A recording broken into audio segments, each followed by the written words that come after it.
Thank you.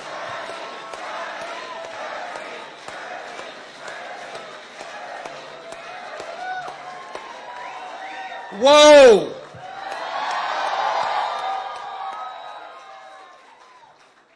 A lot of people here. Thank you all very much.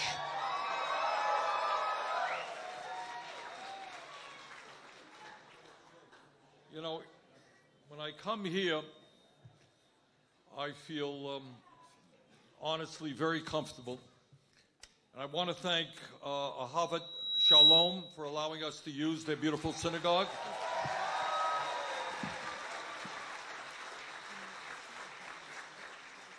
A few years ago, I was bar mitzvahed in a synagogue not very different from this. And I am delighted to be here with members of the immigrant community because my father was an immigrant.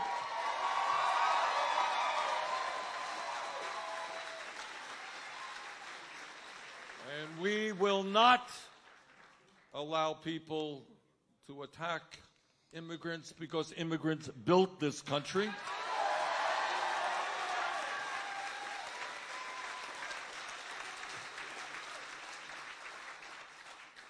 And in a moment, we're going to be talking about things like rent control, which is pretty...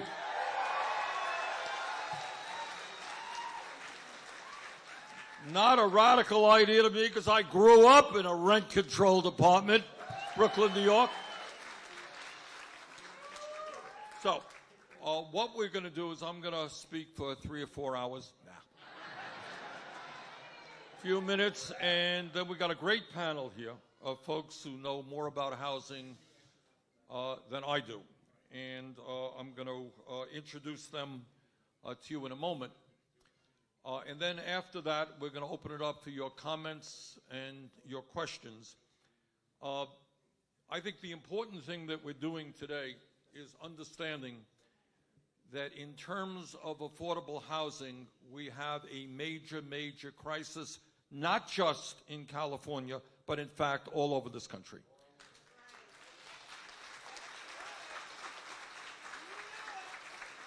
And we are not going to solve that crisis unless we talk about that crisis and unless we come up with some very specific ideas as to how, in the wealthiest country in the history of the world, we end the absurdity of 500,000 Americans being homeless and so many people spending 40, 50, 60% of their limited incomes in housing. That's what today is about.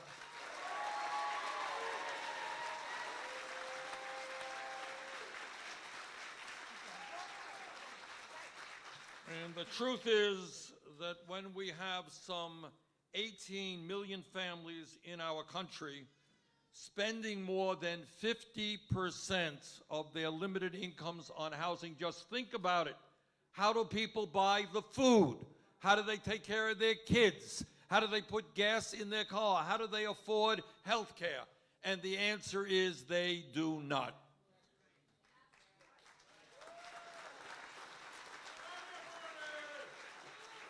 It is unacceptable to me that there is virtually no place in America, especially in states like California, where a full-time minimum wage worker can afford a decent one-bedroom apartment. That is not acceptable. So this issue of affordable housing also, of course, ties in to wages.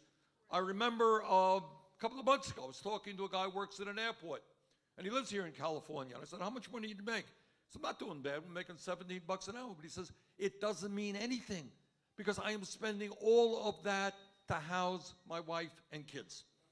All right, so when we look at affordable housing, it ties into income, and nobody in America is going to be able to purchase or rent affordable housing when you're making $10, $12 an hour. So when we talk about affordable housing, we are also talking about raising the minimum wage to a living wage.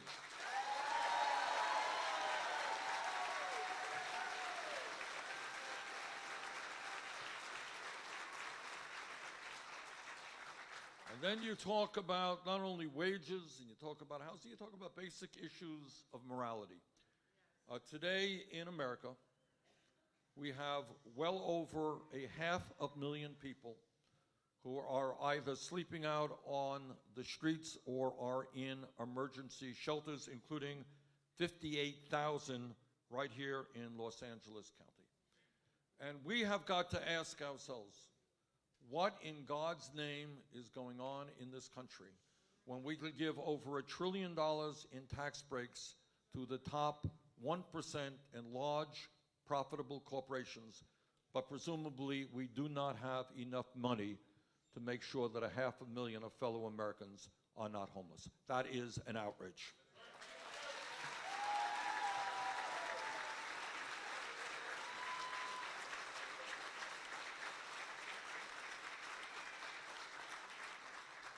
And furthermore, when you get into the guts of what's going on in housing, we have got to appreciate that it is not acceptable that wealthy developers in Los Angeles County and throughout the country are gentrifying neighborhoods.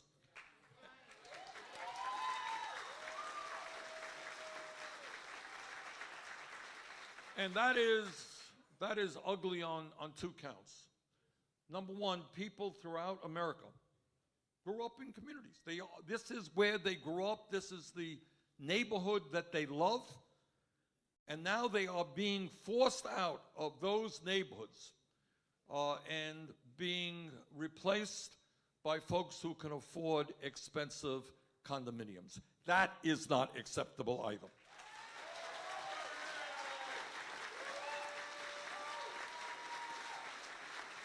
So today we have got to talk about gentrification and what that means to working class neighborhoods all over America.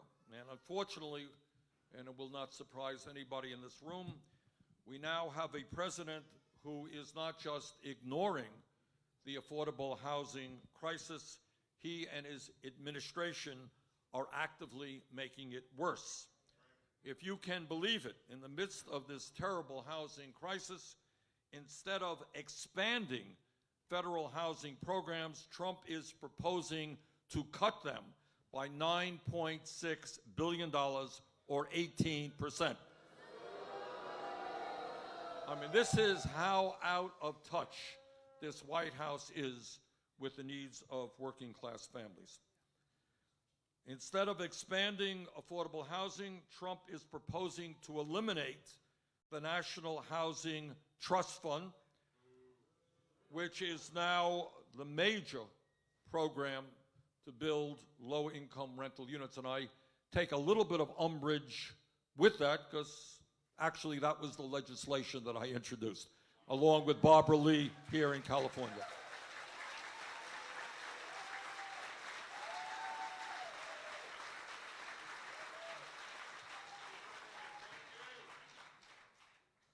I think the principle that we are talking about here and what the political revolution that some of us are engaging in right now is to understand that there are certain fundamental rights that every American must be entitled to. And in my view, that certainly includes the right to health care for every American.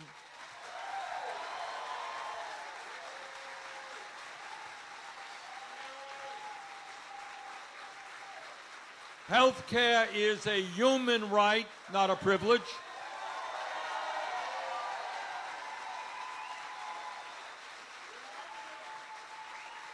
It means the right for all of our people, regardless of their income, to get a higher education.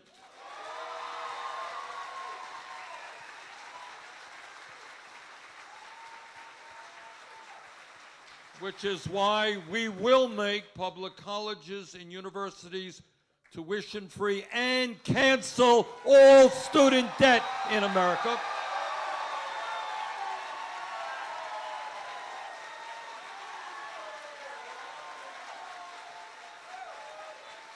And it also means the right to affordable housing in America.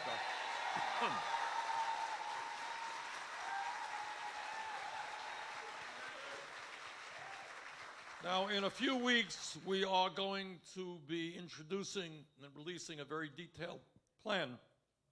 But let me tell you some of what, excuse me, will be in that plan.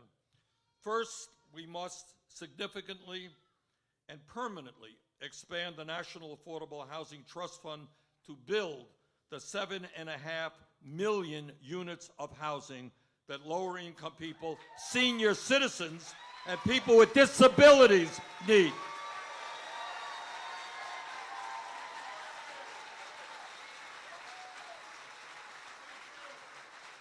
And not only will this close the affordable housing gap, it will create millions of good-paying union jobs.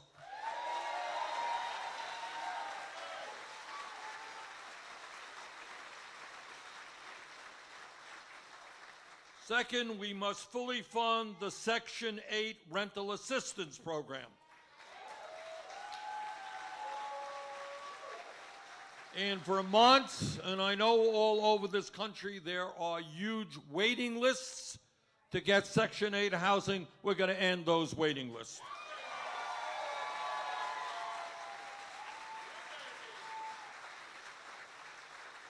Third, we must end homelessness in the United States by doubling funding for the McKinney-Vento homeless program.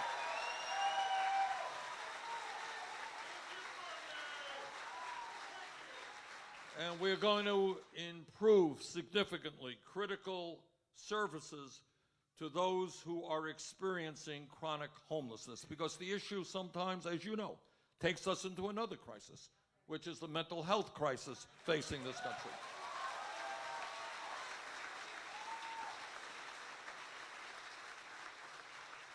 Fourth, another major issue out there is that we must invest significantly into maintaining and expanding our dilapidated public housing stock. I don't know what the situation here is in California, but I do know that in New York and elsewhere, you got public housing that is just falling apart. It has not gotten the kind of resources it needs to rehabilitate those homes. There are elevators and high-rise apartments that are not working. There are rats and cockroaches all over the place. So we have got to rehabilitate public housing in America.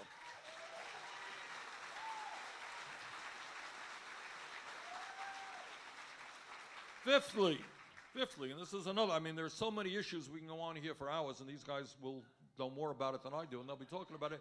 But here is another issue, and that is we have got to figure out a way to make sure that housing is perpetually affordable.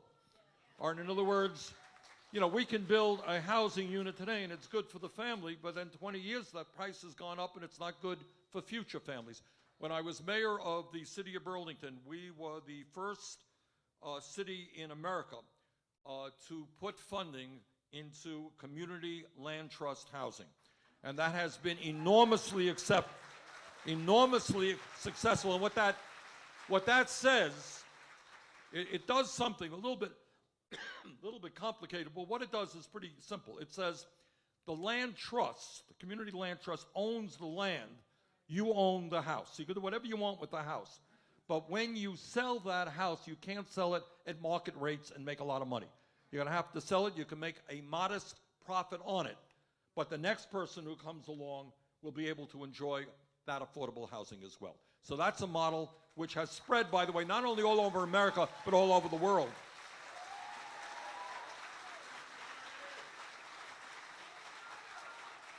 Now, as somebody who, as I said earlier, grew up in a 3.5-room rent-controlled apartment, which was so important for my family. My dad never made much money, but at least we did not have to spend a fortune on housing. So we have got to also make sure that communities can realize every tool that is available to them to make housing affordable, including rent control.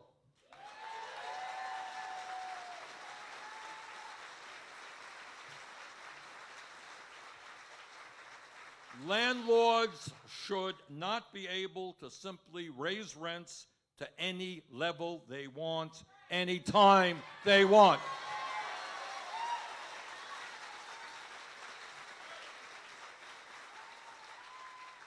Further, we must also make certain that communities are able, have the legal right to require that real estate developers include affordable housing in new developments.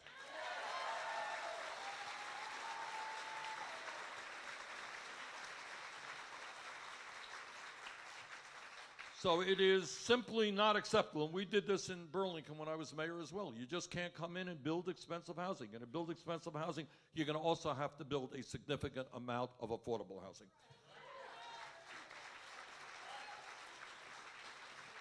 Further, we must aggressively defend and promote the legal protections of fair housing and make sure that no one in this country is denied housing based on the color of their skin, their national origin,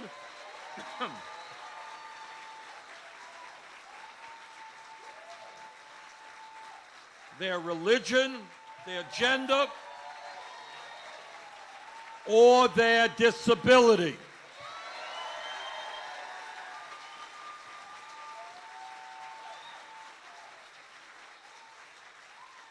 We must end the modern-day redlining that subjects people of color to unfair loan processes and arbitrary denials.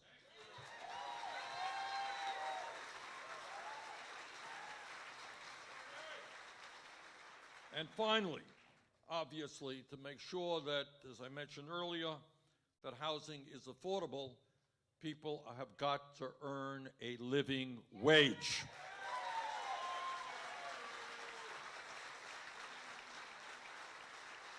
Okay, now it gives me a lot of pleasure to welcome up to the stage Maria Constantine. Maria is a longtime tenant leader in her building who has led many fights for tenant rights. Maria, come on up.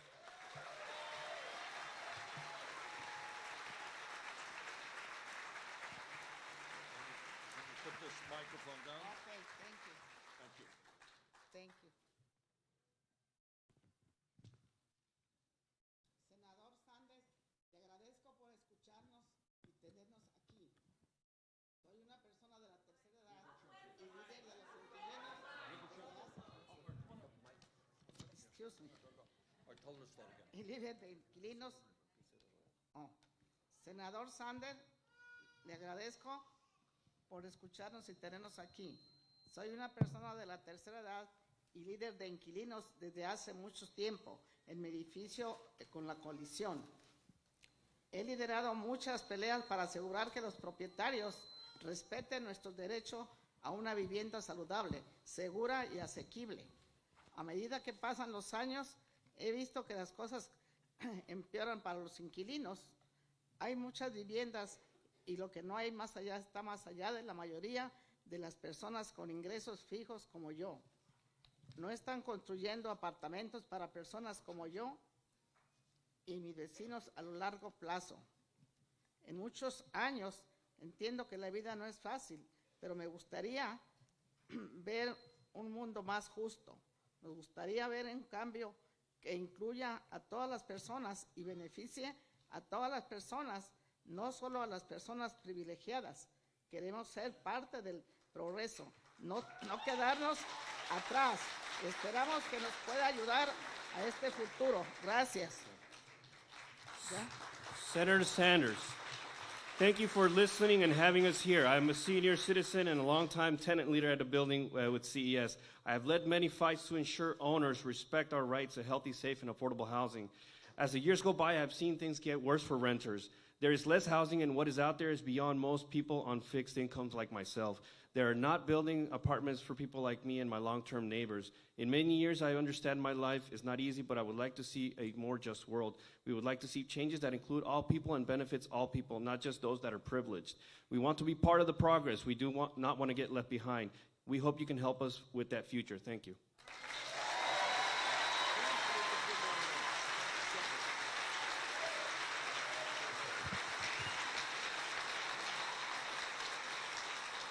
Thank you very much, Maria.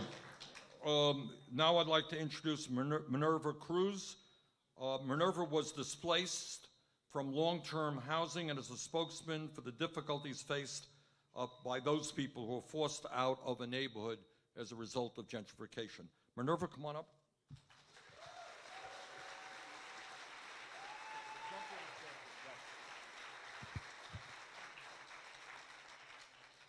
Mi nombre es Minerva Cruz y soy miembro de la coalición.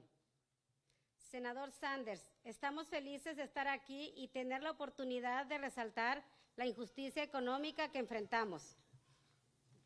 My name is Minerva Cruz, and I'm a member of CES. Senator Sanders, we are happy to be here and get a chance to highlight the economic injustices we face. Todos los días vivimos la división desigual de recursos en nuestra comunidad. Parece que los que tienen deciden que quieren más y obtienen más. Every day we live in an unequal division of resources in our community. It seems that those that have decide that they want more and they get more.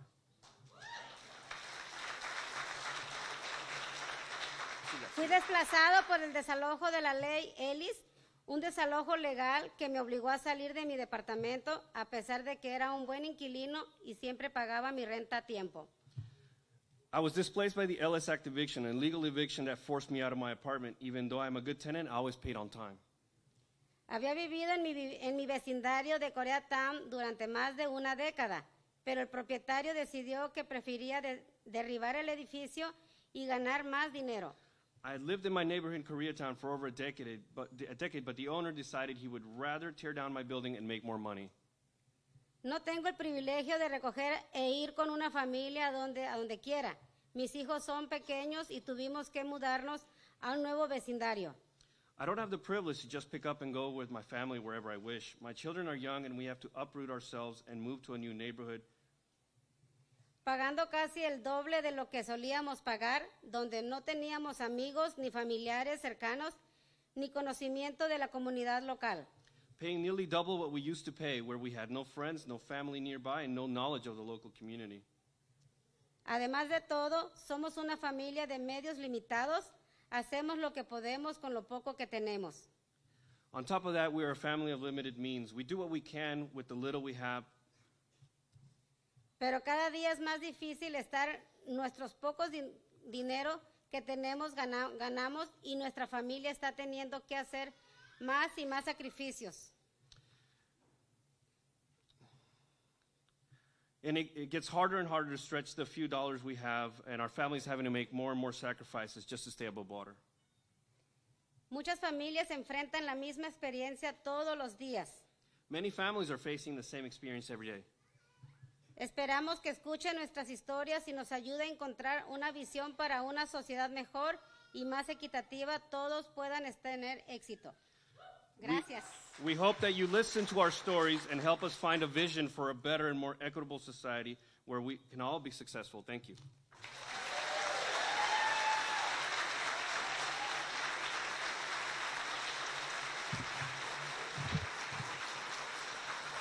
Thank you, Maria. Now it's my pleasure to introduce Larry Gross.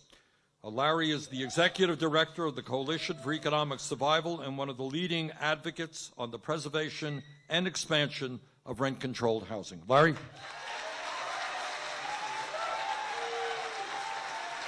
Wow! Yeah! What I did want to say is that I've been doing this for 46 years. This is the first time these issues of rent control, gentrification, and displacement has been elevated to the presidential campaign level.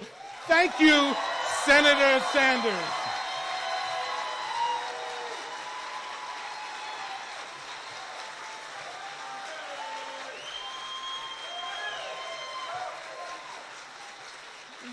But I'm here today to tell you we don't have a housing crisis. It's a housing catastrophe. It's a housing calamity. It's a national affordable housing emergency, and it's getting worse. Los Angeles is proof of that. LA has the most unaffordable rents in the nation. Over 60% of our residents are tenants. We're a city of tenants. 64% of those renters are paying unaffordable rents, paying upwards of 50% of their income to rent. As Senator Sanders says, families have little left over for food, clothing, school supplies, and health care, which is just another reason why we need Bernie's Medicare for all.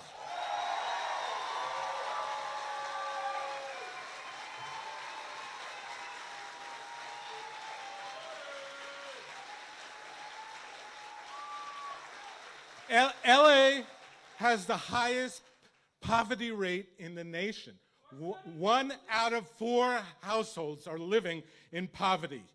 You need 4 minimum wage jobs to be able to afford the average rent in Los Angeles. And we have the worst overcrowded situation in the nation, with people having to double up and triple up to afford the rent. And as we know, we are the nation's homeless capital, unfortunately.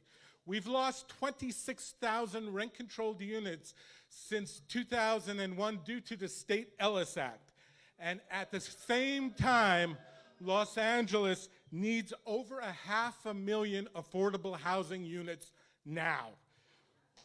But we can't build our way out of this. We must both preserve existing affordable housing and undertake a massive national effort to build new affordable housing. But the Trump administration provides little and no help. Trump's HUD Secretary, Ben Carson's priority is,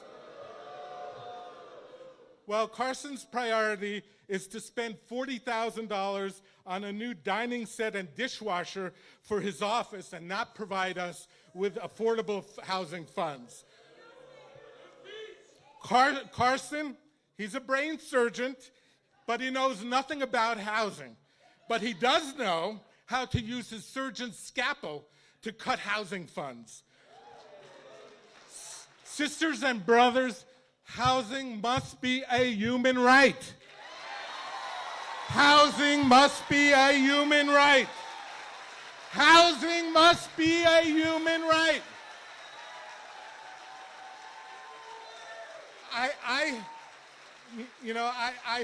I heard Senator Sanders in an interview last week. He said, I'm going to run the presidency different than anyone else. I'm not only going to be the commander-in-chief, I'm going to be the organizer-in-chief. Well, sign me up. I'm ready to join Bernie's brigade of organizers. Are you?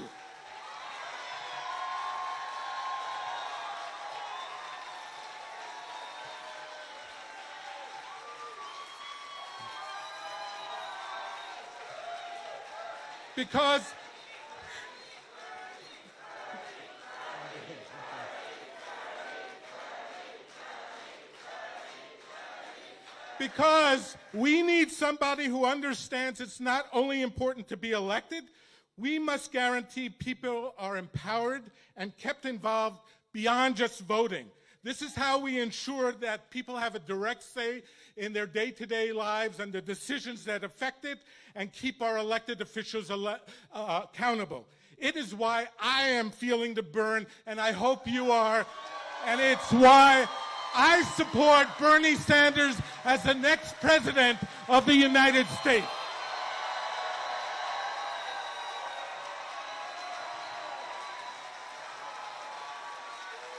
Thank you. Thank you.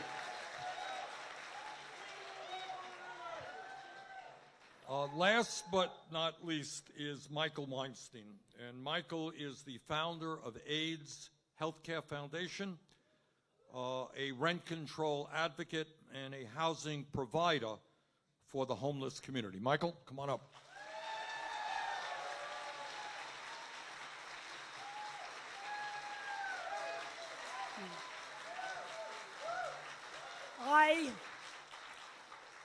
I traveled not only across this country, but across the world.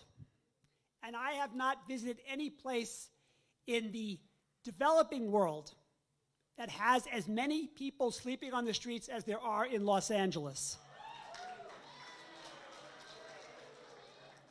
Los Angeles being one of the richest cities in the world, it is shameful, shameful that 59,000 people call the streets their home.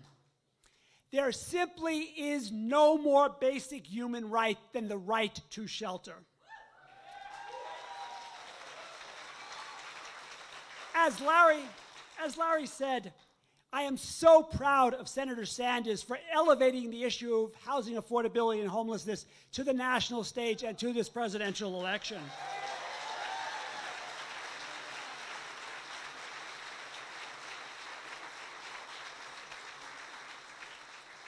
When the financial crisis happened and millions of people were foreclosed upon, do you know what happened? The vultures from companies like Blackstone swept in. They bought those houses and they rented them back to the people who they had stolen them from. We know that we cannot rely on the marketplace to regulate the banks. We know that we cannot rely on the marketplace to provide health care for everyone who needs it. And it's certainly very, very clear that we cannot rely on an unregulated market to provide shelter to everyone who needs it. In fact, what's happened is that housing has become a commodity. And you have mega corporations and foreign investors swooping in and taking up these housing units. This is rampant speculation, and it's going to only get worse. So the solution lies in three areas. I call them the 3 Ps. Prevent. And the only way to prevent additional homelessness and a lack of affordability is rent control.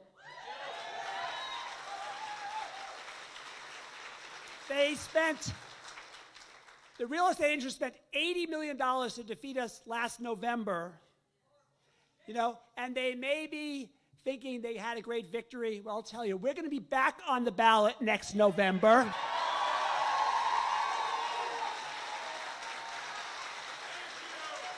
Because our legislature is bought and paid for by the real estate interests, unfortunately, in our liberal California. Okay. We need to preserve communities by fighting gentrification and land speculation. And we need to produce additional housing, but we can't do it by spending $500,000 per unit to house a low-income family. We have to take the resources and adapt them and use them and produce housing, and that's what AIDS Healthcare Foundation and the Healthy Housing Foundation are doing. I'll say that Bernie and I share the experience of living under rent control in Brooklyn. I don't know if you knew that. My family was a working class family, but we never worried about having a roof over our head. So I'll just say in the end that when it comes to health care, Bernie wrote the damn bill.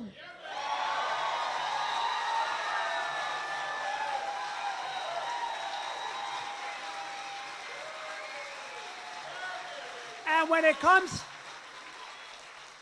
comes to housing, the rent is too damn high.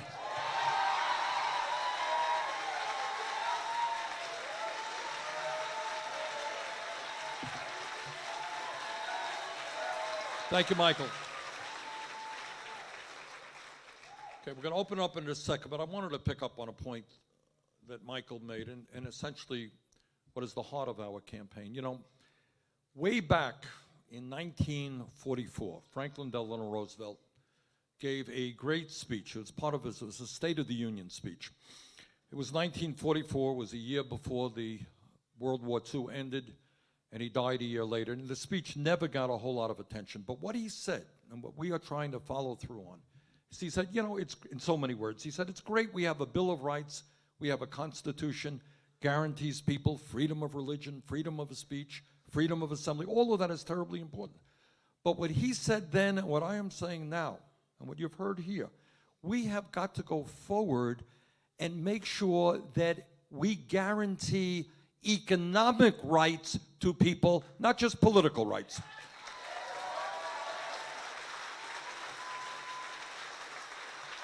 You know, when we talk about freedom, it is great that we have freedom of speech and freedom of religion, but what does freedom mean for somebody who is sleeping out on the streets? What does freedom mean if you're making $12 an hour and can't afford health care? So what we are trying to do in this campaign is kind of redefine what politics is about in America and what human freedom is about. So we believe that in America, health care is a human right. We believe that education is a human right. We believe that housing is a human right.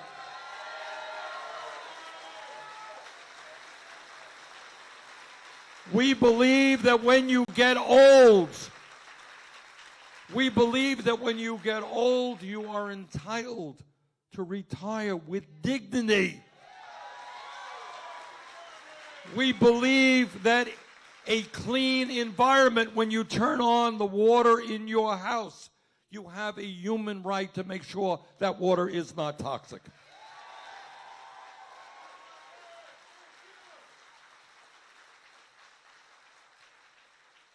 We believe that there is something fundamentally wrong when so many of our people are homeless or spending far more than they can afford at the same time as we have more income and wealth inequality than any other major country on earth. That is wrong as well. All right. Now, where is my staff? We got microphones ready to go? All right, Danny, you got one. Does somebody else have one? All right, we got a mic over there. We have a mic over here. What I would like now is for people, I'm going to ask you questions. You ask me questions. Why don't we start off? I'd like to hear from people in terms of what they are experiencing right now in the housing market. Who wants to come on up and talk about their own experiences? We got a woman right up here, ma'am. Where's our mic? There we go. Please stand up, yes. And give us your name and hold that mic. Let her hold the mic. Hold it close to your mouth. Hi, my name is Carla. I live in an affordable housing community called Kingswood Apartments. It's managed by the Michaels organization. We basically consist of, in having our units, mostly elderly and people who are on fixed incomes. We just received rent increases from $200 to $500. Our tenants are stressed. It is shameful. People are going without food so that they can pay to keep a roof over their heads. And I'd like to know, as president, because I know you're going to be president,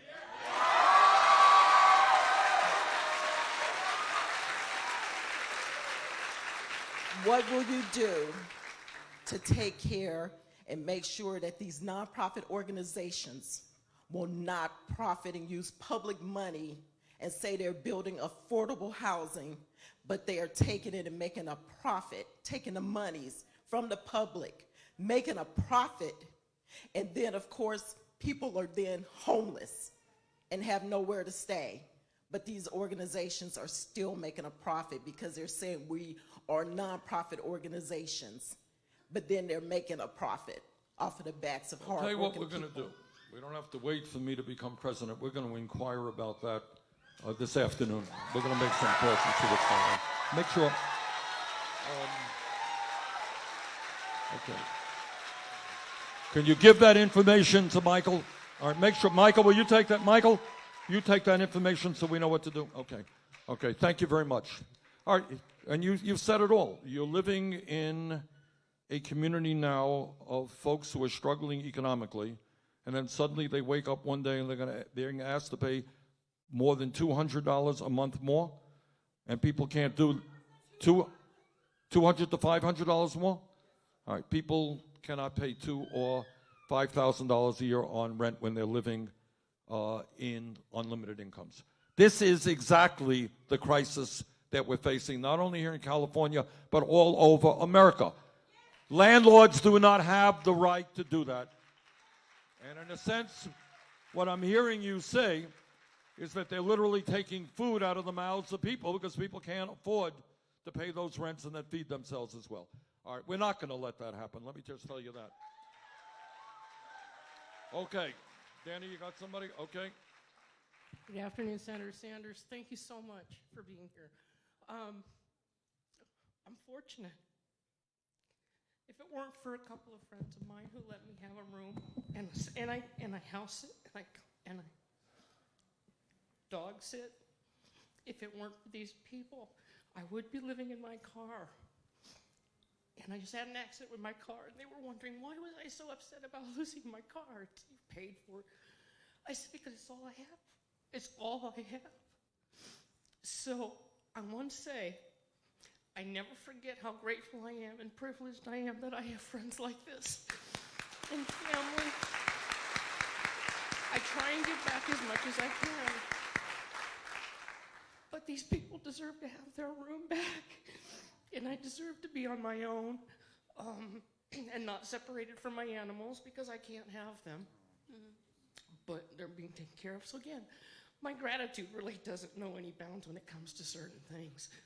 I would love to be able to pay $500 or $600 or $700 for a place to stay. That's more than double what I'm able to pay them now, but certain things can happen. And I'd just like that opportunity. I would just like that opportunity. That's all I ask. Thank you. Thank you.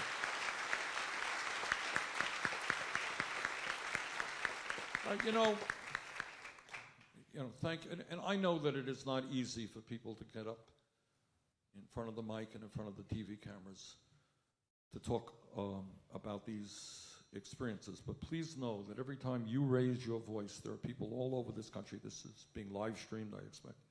We're saying, you know what, that's my experience too. And the more people understand that they're not alone in this struggle, the more people understand that we have a catastrophe, as Larry was saying, in terms of affordable housing, they're going to be emboldened to stand up and fight back as well. So thank you so much for your remarks.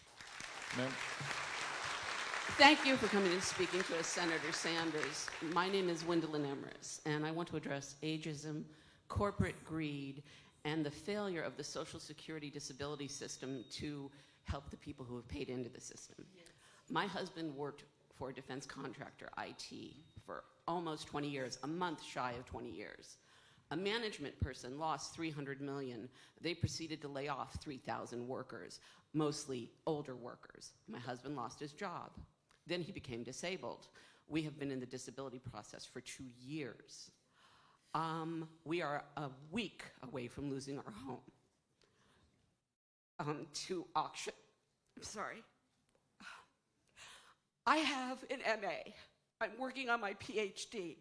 I just got a minimum wage job at Ralph's, thank the gods, to at least make a little money.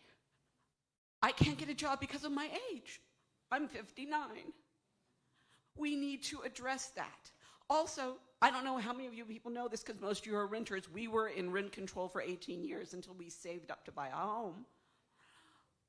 A second mortgage can get foreclosed on in the state of California. You can miss one payment of a $900 second mortgage and have your house sold out from underneath you.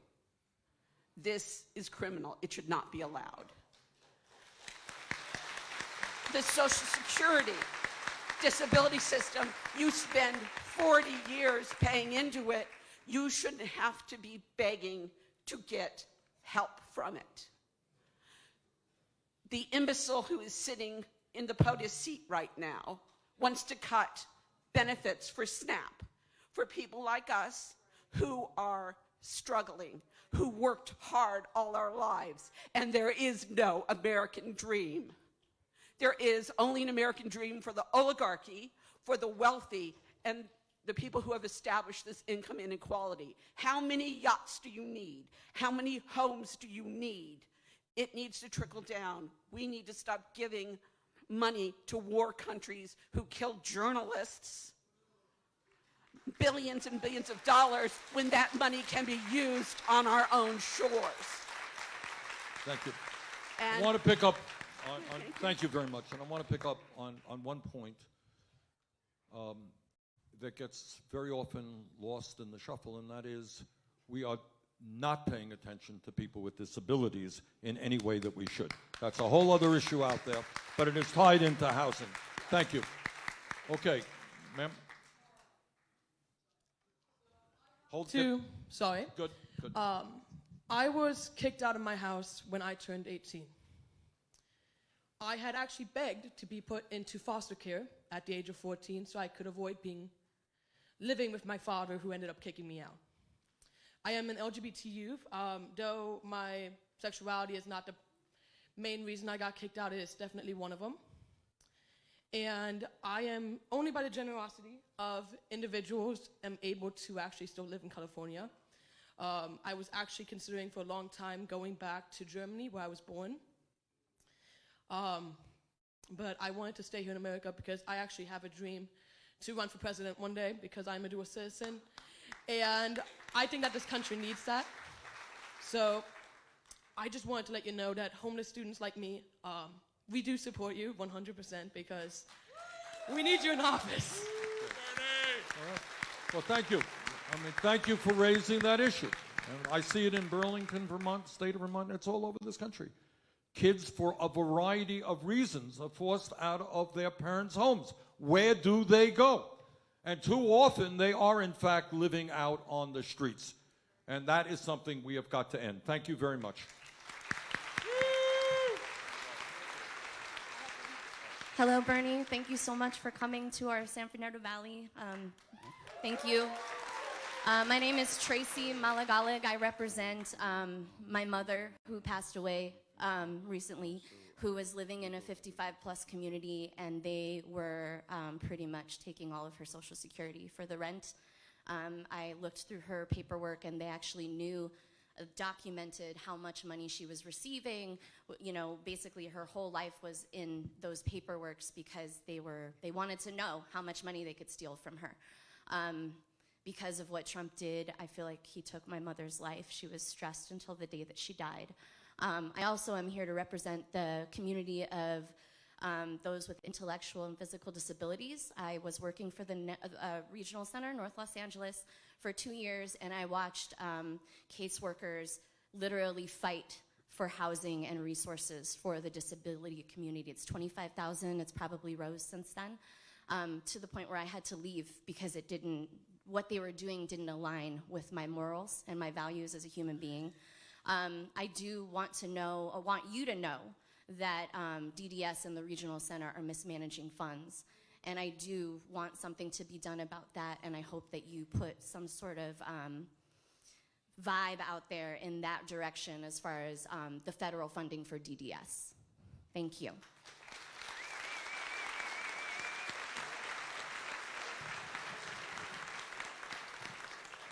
Let me just, in response, let you know that, Trump campaigned for president saying he was not going to cut Medicare, Medicaid, or Social Security. In fact, he has proposed in his budget massive cuts to Social Security, massive cuts to Medicare and Medicaid, and they're focusing on cuts to the disability community, if you can believe it. All right, so our job in terms of Social Security is not only to stop any cuts, but to expand Social Security benefits and to extend the life of Social Security. And we do that by lifting the cap on taxable income and asking people making $250,000 or more to pay the same percentage of their income as people making $50,000.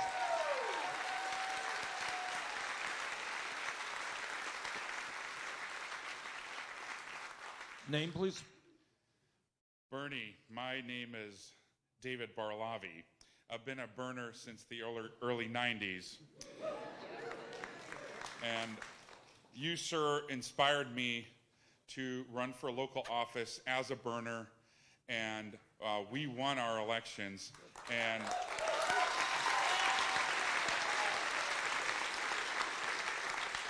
In the very conservative town of Santa Clarita, there is now a burner on the school board. Good.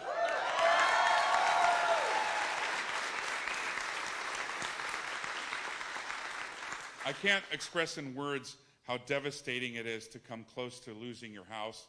When my wife lost her job, we were a two-income family. When my wife lost her job, we had kids, 2 kids, and we came extremely close to losing our home. And you know, I try to act like a big tough guy, but it really breaks you down. It really shakes your world.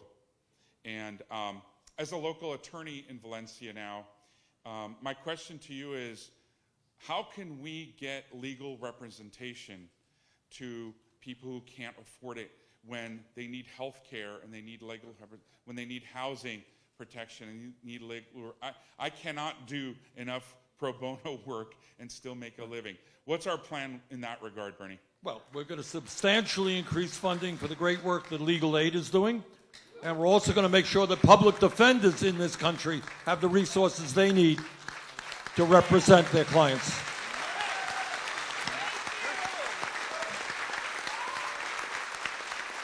You know, David, you raise, I mean, every issue out there raises 10 other issues, but you're talking, you know, in America, we're supposed to be a nation where we have equal protection under the law for all people. We know that that is not true. We know that if you're a large corporation, you can hire 100 lawyers and break your opponents. If you're a poor person getting thrown out of your house, you probably can't find a lawyer when you need that lawyer. And that's what we're going to change.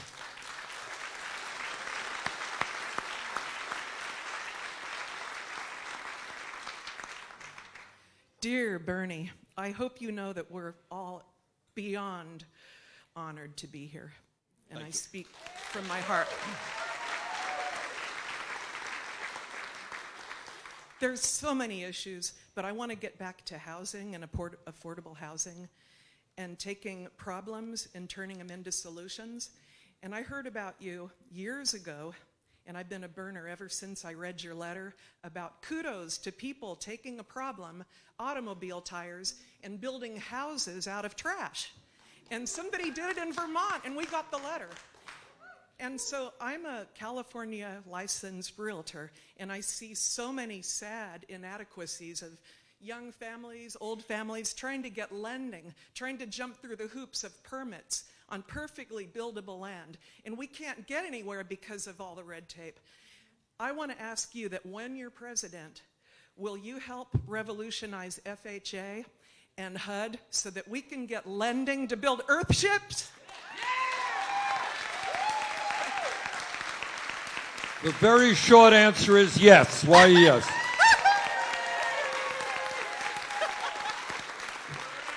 Sir. Hi, Mr. Sanders. My name is Lauren Cooper. Lauren Cooper.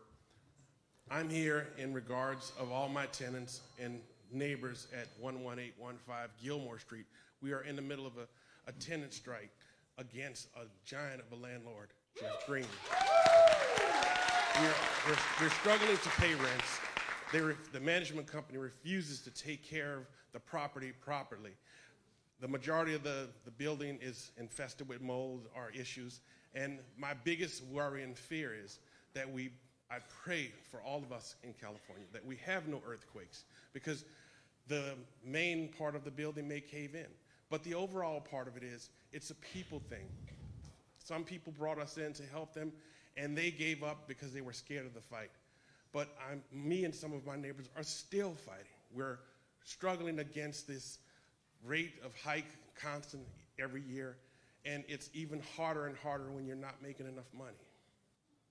It's just one of those things that in California, I've been here 33 years. Each year it's gotten worse and worse as a graph, it goes down. So, Lauren, what you're saying now is your building is on a rent strike because the landlord is not keeping up the property. Yes. Okay. You know what? If you want to, Michael, I'm designating you. All right, but at the just to get me we'll take it from there. But if you can get to Michael, raise your hand. All right, Lauren, get to him at the end of the program and give us some information and phone numbers, okay? Thank you, Mr. Sanders. Okay. My vote goes with you.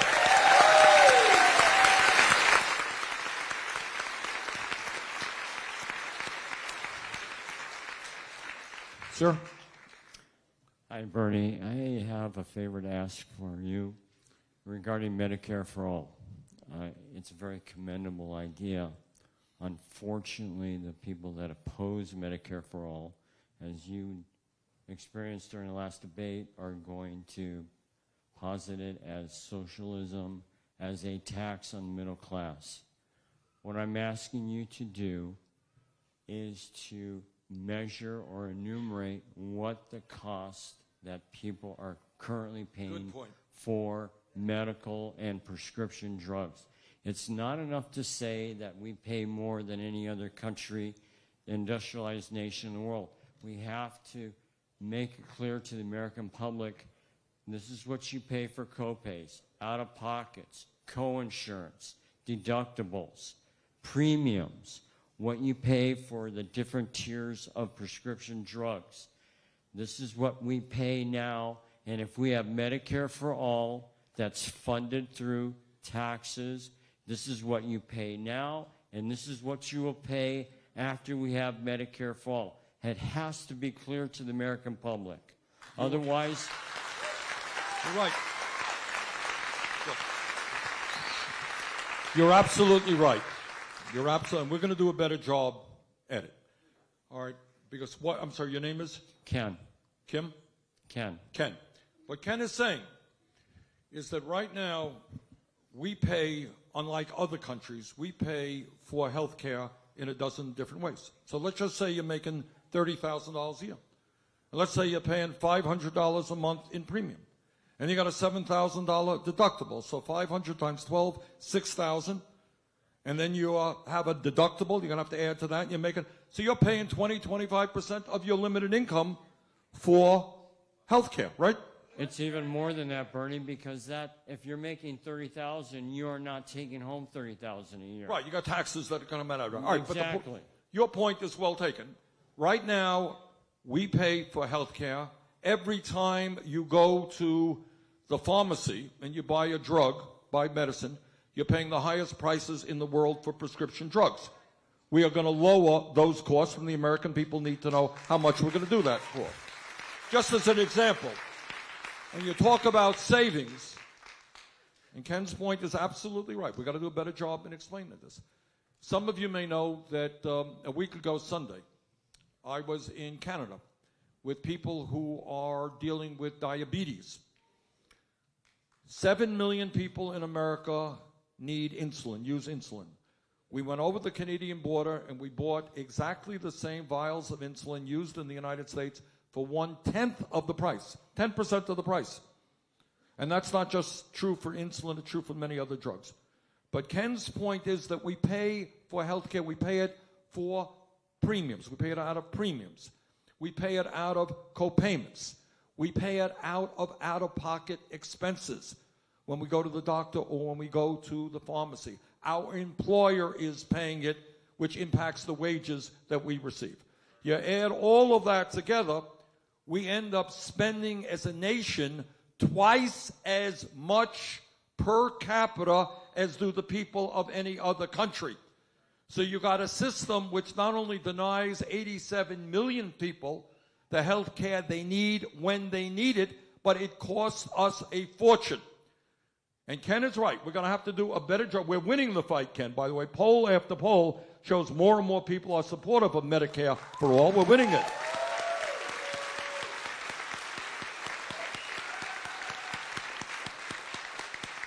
But if you just look at Canada, and I want everybody to know this because you're not going to see this on TV.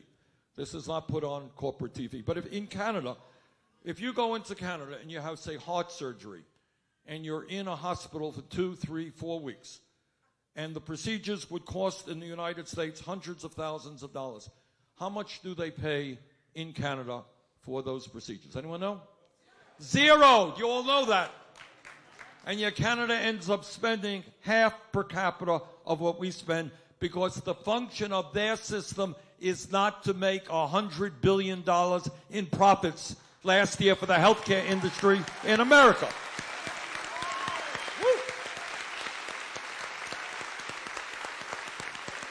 All right.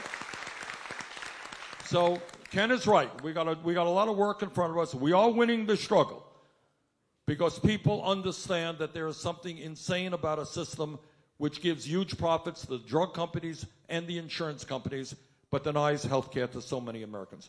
So, name, please. Hi, my name is Daniel. Thank you for being with us today, Senator Sanders. I'm a mental health professional. I've worked in a lot of capacities, multiple populations, including the homeless. Worked for a place that was housing first. We believe the housing was important first for anybody who's homeless, because you can't hope to feel better and do better without having a place to live first. But a year and a half ago, I became homeless, up to right now. It's because all my passion and all of my commitment to the work I want to do and keep on doing the rest of my life couldn't save me from a lease renegotiation when I found out that I had to renegotiate a lease with my landlord and property manager. And my only option was to figure it out. Live in my car, keep working, not tell anybody, not tell my family, not tell anybody. Only a few people actually know about this, and probably more now since it's broadcasted, right? But I can't cry about it, because I have to be strong and practice what I preach and cope. So what I need to know is not just for me, because I have a chance still. I'm still fighting to get myself back on my feet. But I've met so many people in my own life, on the street, in front of churches, being ignored, having all kinds of issues and psychiatric problems. And I want to tell them there's a chance, there's help coming, and I don't know where it's coming from, and I'm hoping it's from you, because I can't trust my mayor, I can't trust my district representative, I can't trust the state government. Some of them didn't wait that long to show this. And I know I have to trust you, and I want to trust you too, and I have my vote, and I need more people to trust you too, not just the ones I see. So I need to know for anybody out there that I come across, because I'm talking about this all the time in my work and in my free time, which is all the time now. What do I tell them to convince them to come over to our side? Well, I want to, Daniel, thank you for your courage and thank you for the work you have done. I want to respond to two things that you said. Somebody a couple of years ago in my office, they came up with a statistic, and they said X% of people who are living out on the street are suffering from mental illness. And it struck me that anybody who is living out on the street, if you go out on the street and you go out on the street, you are going to develop mental illness. All right, how do you live? I mean, it's hard for those who have a roof over our shoulders, roof over our heads, to know what it's like. Where am I going to sleep tonight? Is the temperature going to be 100 degrees? How do I stay cool? How do I get water? If that does not drive anybody who started off without problems into severe problems, then I don't know what reality is. All right? So the point that you made in your work is, and I think this has been borne out a whole lot of times, if we want to deal with the crisis of mental illness in America, probably the first thing you could do is make sure that people have decent, safe, affordable housing. All right, that will go a long way to take the stress off their backs, and we go from there. I was in Las Vegas. Some people working with veterans did a great job, and they're doing that right now, and the results are really quite good. The second point that you make is one of trust. And let me be very honest with people here. There's a lot of folks who are demoralized and alienated from the political process. They're tired of being lied to and by politicians. Right? The message of our campaign is us, not me. All right? All right. And what does that mean? It means two things. One, that we are all in this together. That is, Americans and human beings, we will not turn our backs on people sleeping out on the street, people who are struggling with mental illness, people who cannot afford health care. Unlike Trump and his friends, we do not see human life simply as trying to make billions of dollars and turning our backs on what goes on in the world. We are in it together. We are in it together.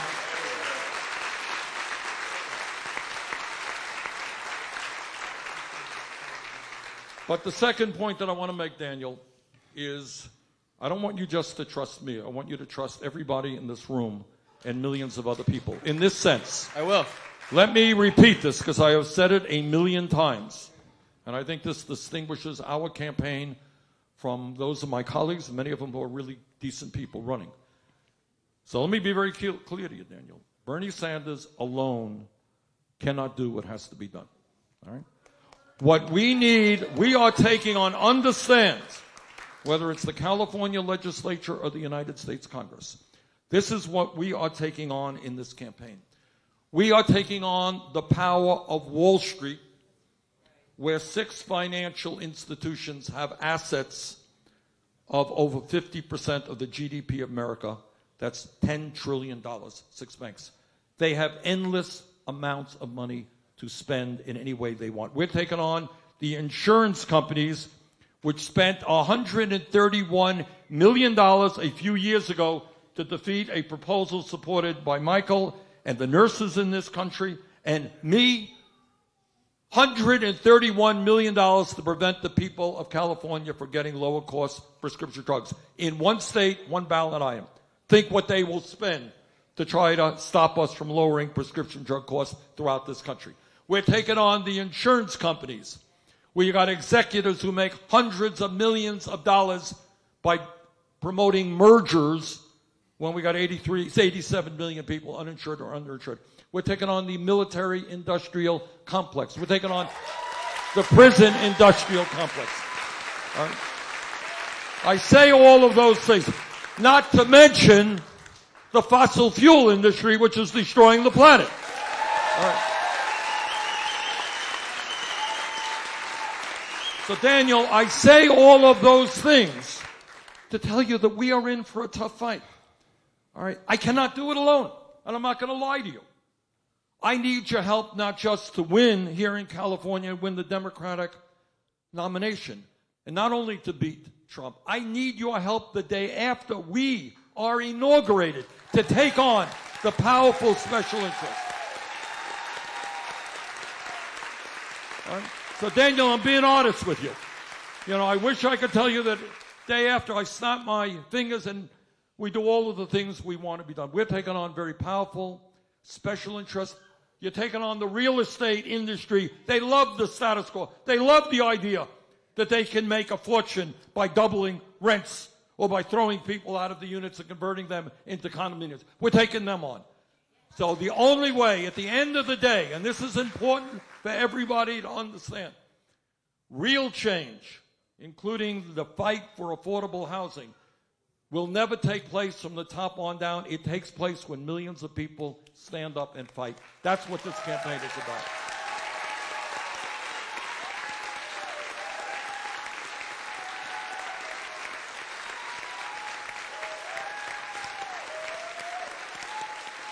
So I say to Daniel, it's not trusting me, it's trusting each other to stand up and fight. Okay, ma'am, name please. Hi. My name is Jillian, 24 years old. A few years back, I moved out from my parents so that my parents could retire, and I moved in with my younger sister.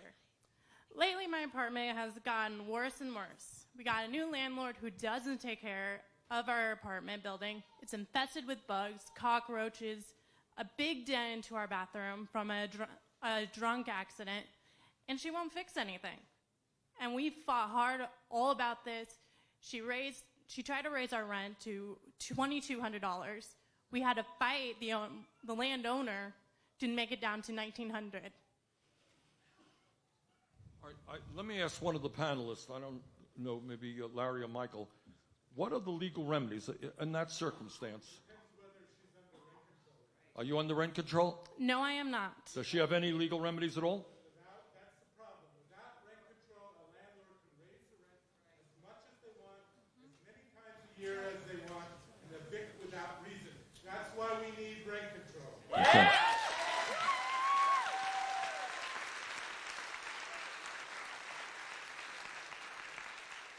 Ma'am? This will be our last question. Your name is, please? I'm sorry, Mr. Sanders. My name is Jessie Lifton. Jessie? Yes, it's a pleasure to be here. So my question is a two-parter about policy for your administration. Okay, I'm sorry. So I've volunteered a great deal with the homeless in the inner city in Skid Row, and I've noticed that a great deal of the mentally ill who are homeless are consistently in and out of state hospitals. And, you know, the halfway houses in LA are kind of like insanely expensive, and the government-run ones are just not humane at all. And so the first part of my question is, will there be more funding for transitional housing for those coming out of public mental health institutions and hospitals?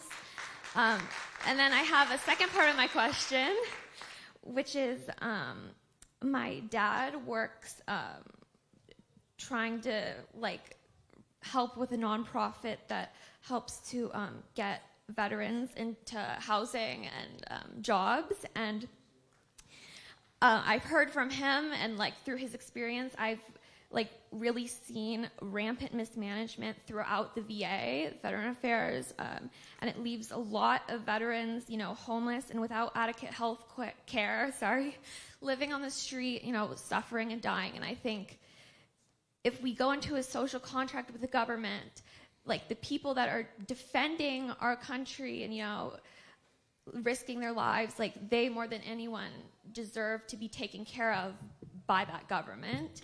And so will investigation and funding into the VA and areas helping veterans, will that also be a priority within your administration? Absolutely. All right. Look, Jesse's point is a good point. Today we have over 30,000 veterans sleeping out on the street, and some of that I think may be a result of PTSD incurred in war-torn countries and when they were abroad. I'm the former chair of the Senate Committee on Veterans Affairs, and we will do everything we can to make sure that no veteran in America goes homeless. Okay? Thank you. And in terms of transitional housing, it's a very important question, and it is not only in terms of people struggling with mental illness, it is also for people who are getting out of jail. We have a rate of recidivism which is much too high, and what often happens is people get out of jail, they don't have the job training or the education that they need, they don't have the housing that they need, and then we're shocked when they get back into the same environment which got them in jail in the first place. So transitional housing is enormously important, and that is something we will pay a great deal of attention to. All right, I see a lot of people still online. I'm only going to be able to take a couple of more questions. Ma'am? No, there's a mic. There's the mic. And I have a better microphone. My name is Melody Jaramillo, and I work with LA Family Housing, the region's leading homeless service agency and affordable housing developer. I commend you on the highest level for having such a comprehensive plan. In the Los Angeles County, we have about 58,000 people experiencing homelessness. 21,000 of those individuals were housed last year, but 54,000 fell back into homelessness for the first time. So having a comprehensive plan, you're not just discussing the creation of housing, it's also what brings you into homelessness. It is complex, it is messy, and it's ridiculously bureaucratic. So coming from the top down, I hope that you would streamline the processes and maintain, you've mentioned it first, housing first and the right to housing. Many homeless service agencies have many stipulations. From hearing from the group, there was a woman, you can't bring your pets, or you're not homeless enough, or you don't have your VA voucher, or you don't have your Section 8 voucher. And all of those barriers keep people on the street and not in housing. Lastly, and not a part of LA Family Housing, I can't help you make the Democratic ticket as a registered Republican, but when you're against Trump, you have my vote. God bless you. Best of luck.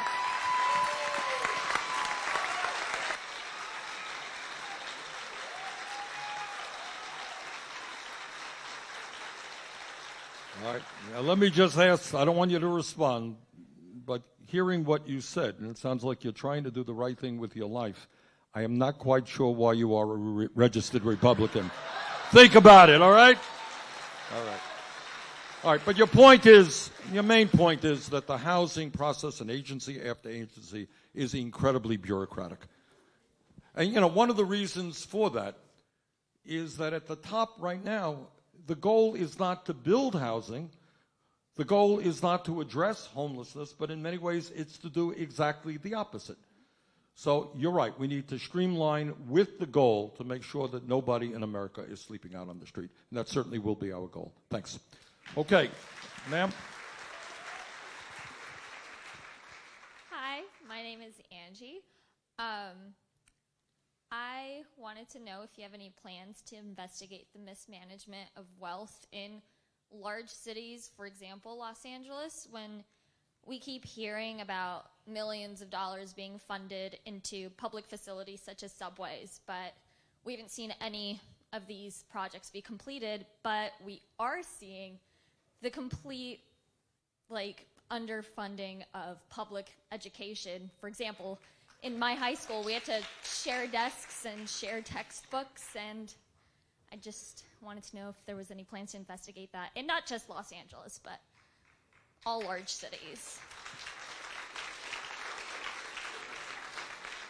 I mean, the answer is obviously yes. If we're going to restore people's faith in government, then the people have got to realize that public officials are using their money cautiously and honestly and effectively. So the answer to your question is yes.